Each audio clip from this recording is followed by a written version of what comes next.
সপ্তাহ খানেক পরই পবিত্র ঈদুল আজহা। প্রিয়জনের সাথে আনন্দ ভাগাভাগি করতে একদিন পর থেকেই বাড়ির পানে ছুটবে মানুষ। দর্শক, সড়ক মহাসড়কের পরিস্থিতির আমরা খবর জানবো। টাঙ্গাইল থেকে যুক্ত হয়েছেন মাসুদ রানা। মাসুদ রানা, জানাবেন, আজ যেহেতু ছুটির দিন, অনেকে আবার আগে ভাগে ছুটি নিয়েছে। এই মুহূর্তের সকাল থেকে আসলে সড়ক মহাসড়কগুলোর চিত্র কেমন দেখছেন? আগামী কয়েকদিন পরে ঈদুল আজহাকে কেন্দ্র করে ঈদ যাত্রা সেটি কিন্তু এখনো শুরু হয়নি, যে কারণে যে ঢাকা টাঙ্গাইল মহাসড়ক এটি কিন্তু স্বাভাবিক গতিতে যে প্রতিনিয়ত যানবাহন চলাচল করার কথা সেভাবে কিন্তু যানবাহন চলছে। তবে এই প্রতিনিয়তের চেয়ে বিশেষ করে এই কুরবানির ঈদের আগে কিন্তু এই মহাসড়ক দিয়ে যে মালবাহী ট্রাক এবং পশুবাহী যে ট্রাকগুলো রয়েছে সেই ট্রাকগুলো কিন্তু এই মহাসড়ক দিয়ে বেশি চলাচল করছে। এছাড়াও কিন্তু দিনের অন্যান্য যে ভাগ রয়েছে সেই ভাগে কিন্তু যাত্রীবাহী বাস সহ ব্যক্তিগত গাড়ি, প্রাইভেট কার, মোটরসাইকেল চলাচল করছে।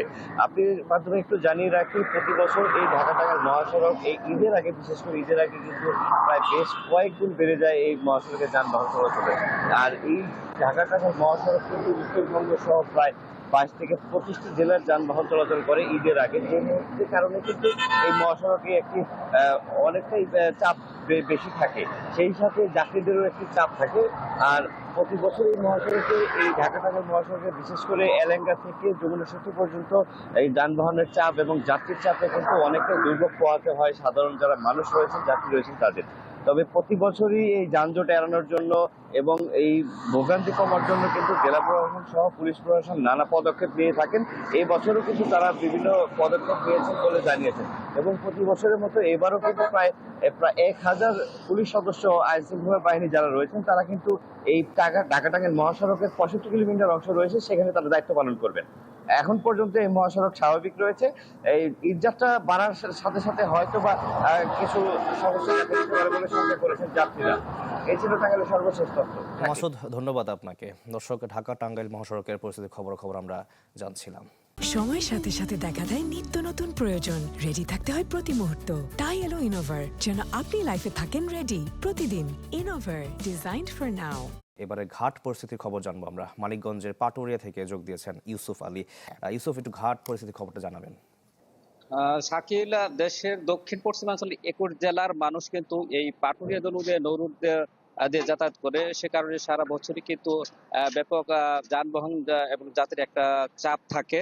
আর ঈদের সময় কিন্তু সেই যানবাহন এবং যাত্রীর চাপটা কিন্তু কয়েক গুণে দাঁড়ায়।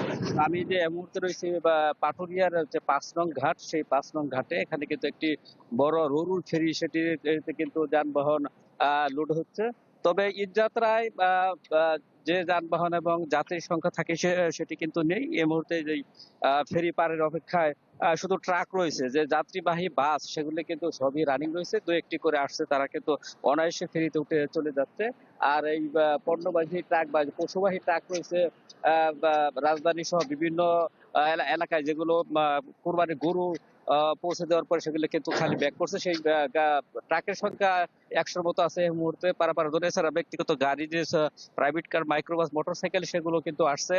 এই পাটুরিয়ার যে ঘাট রয়েছে সেগুলো ঘাট দিয়ে কিন্তু তারা অনায়াসে চলে যাচ্ছে। তবে আরেকটি বিষয় হলো যে পাটুরিয়া যে 5 নং ঘাটে রয়েছে, এখানে কিন্তু ঘাটের এলাকায় যে ভাঙন দেখা দিয়েছে। ভাঙনের কারণে কিন্তু এই যেমন পন্টনও কিন্তু উঠানামা করতে হচ্ছে।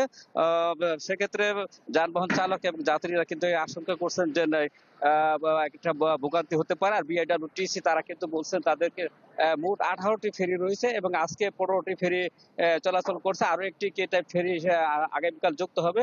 অর্থাৎ এবার ঈদ যাত্রায় মোট 18টি ফেরি দিয়ে এই দেশের দক্ষিণ পশ্চিমাঞ্চলের যানবাহন এবং যাত্রী পারাপার হবে। শাকিব। ইউসুফ আলী, ধন্যবাদ আপনাকে।